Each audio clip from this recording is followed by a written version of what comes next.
Welcome back to The Man Who Woke Up the Buddha. This is episode 7. Marcus's wife, Leila, fills in another piece of the puzzle, in which it turns out the Buddha's not Sid's first rodeo.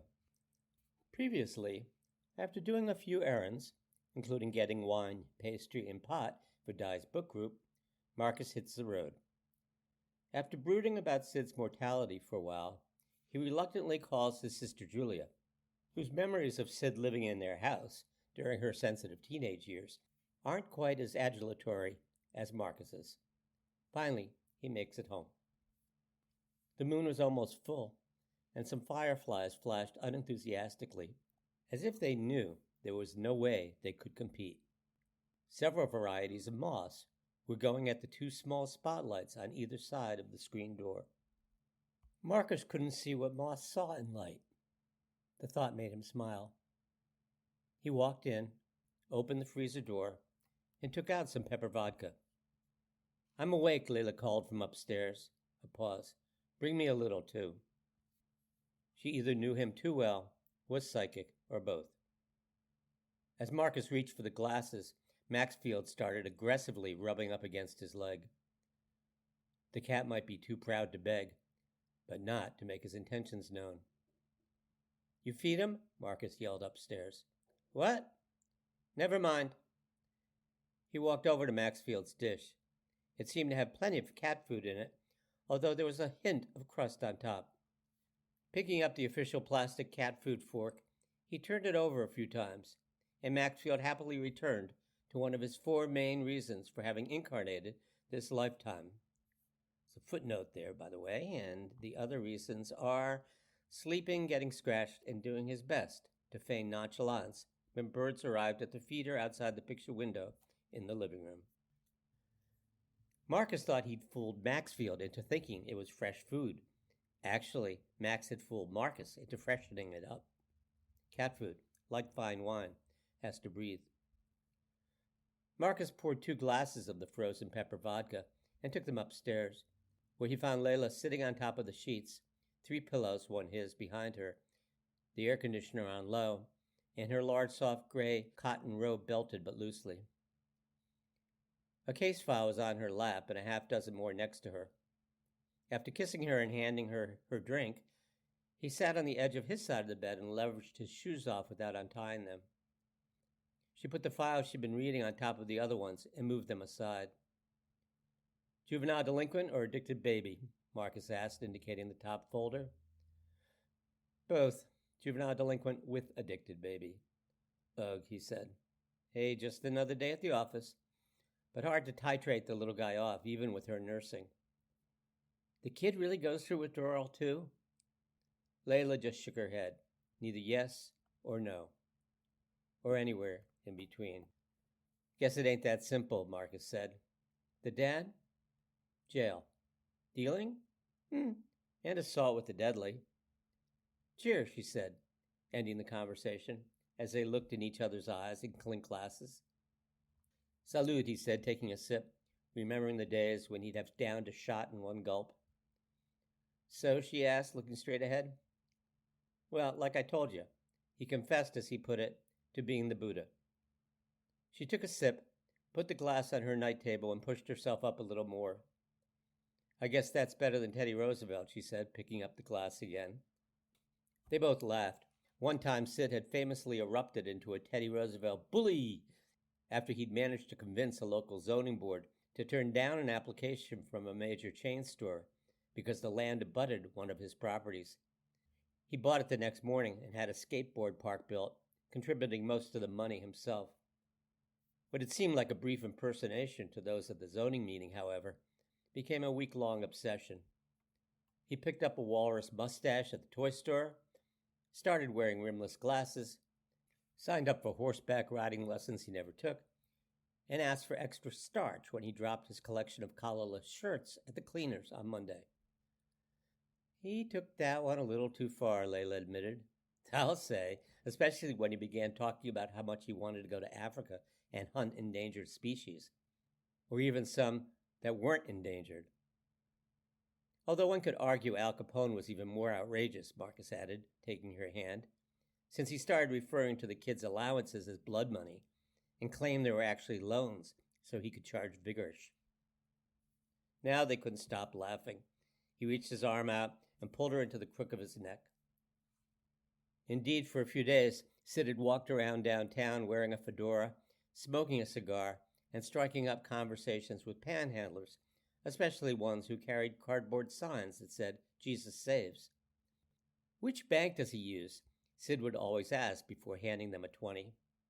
Sometimes he would also cash checks for them, most of which weren't any good. "So now it's the Buddha?" Leila asked. "Yeah, he's moving up in the world, at least spiritually speaking."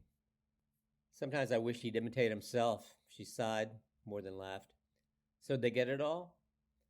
Another wave of weariness swept over him. He talked to Leila that morning, but couldn't remember how much he told her. Most of it, margins were too close to some vessel or other. "Definitely malignant?" "Presumably, they're doing the biopsy to learn what kind of cells." "Well," Leila said, "Di sounded okay when I talked to her. Shaky, but okay." "Zoe's keeping her pretty distracted." "I bet. So where exactly is it?" "In the supratentorium," Marcus said slowly, "which is like a dividing line between the top and bottom half. But I don't get it, because it looks like they went in up here." He took his hand and waved it at the top of his head towards the back as if shooing a fly. He scrunched his face in frustration as he did when he didn't get something and wasn't sure how to find out. "I got to find someone who can explain one of those brain charts in English." Leila waited. She couldn't tell whether he had finished or was just taking a long time to formulate his next thought. It was the latter. "He showed me his CT scan, proudly, of course. He's going to have Casper tape it up on the hospital window. Says he likes the way the light filters through his brain at sunrise." Good line. "They'll do radiation now, you said?" she asked. "Probably. Depends how much is left and what kind it is and how close it is to other parts of the brain." Marcus drained his glass and put it on his bed table. To keep him from going back downstairs, she handed him hers. "Here, you can have the rest." He sipped and stared. She got under the sheet, pulled the extra pillow out from behind her back, and put it next to him, but didn't fully lie down. When she started talking, it was almost as if to herself. "You know, once I got him in a rare serious moment and asked him to explain his impersonations, and he gave me a rare serious reply." "You told me," Marcus said, his voice trailing off. "What exactly did he say again?" "He said that, quote, if I knew what I know, I wouldn't know it. Followed by, if I knew who I was, I wouldn't be him." It wasn't that he sounded vulnerable, or even that he was just joking around. More like he knew how fine a line he was walking. "You're the only person who could get him to talk about it like that," Marcus said with a combination of admiration and envy. "Oh, I don't know. I do. He probably would have preferred to give his confession to you, not me." "You always do that, Mark," she sighed. "I know." Her insights into his friends sometimes made him feel left out, separated from her as well as him. They didn't have to discuss it. It had come out once in their therapy, and they agreed it was his issue, not hers. A simple but tenacious one. After all these years together, Sid still never really quite treated Marcus as an equal, whereas he'd treated Leila as one from the very first time Marcus introduced them. Same with Kesey. It wasn't a big deal, just one of those little bits of karma that if you're not careful, you'll have to deal with next time. He couldn't ever shake it completely. He was the one who brought them together in the first place. Why? He shrugged and let it go. "Sid is one of the few true geniuses I have ever known," Leila said decisively, having sensed he'd gone down a rabbit hole. "Better not tell him that," Marcus laughed. She cut him off. "A real genius, a genie." Never made that connection, the connotation." "Me neither," she said, thinking about whether it actually made sense, but it's true. Genie, genius. And what kind of rabbit is he pulling out of what kind of hat this time? Marcus waited for his analogy to be brushed aside. But it wasn't. He pulls crazy wisdom out of whatever hat he has on. It's a neat trick. She took the glass back out of his hand, took another sip of vodka. It was getting too warm to enjoy more peppery, and handed it back. Well, like I said, if he's willing to impersonate so many people, maybe he should give his own self a chance. Yeah, what does that mean? Who is he when he wakes up in the middle of the night? That gave Marcus pause, but he didn't have the energy to think it through. Maybe, I don't know. His eyes began to close. He'd stayed in there with her as long as he could, but his energy had drained out. He finished the vodka and slid down under the sheets, reaching over to turn off the light on his side of the bed. He wants some pot brownies, by the way. Says no one can make them like you. Plus, he insists you're a saint. Shows how omniscient he is. Sorry, strike that. She rolled over to collect her papers and put them under the bed so she wouldn't slip on them if she got up during the night. Then she got back under the covers and turned towards Marcus, who reached for her. They held each other close. Oh, Sid, she sighed.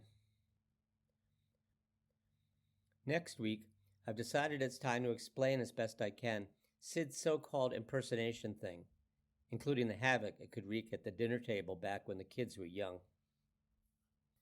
By the way, after a pause while folks got to know Sid, I'm gratefully accepting paid subscriptions again. They're totally voluntary, but I found they're surprisingly inspiring and energizing. I hope you'll consider it. There's a subscribe button on the post itself. Thanks for listening to The Man Who Woke Up the Buddha.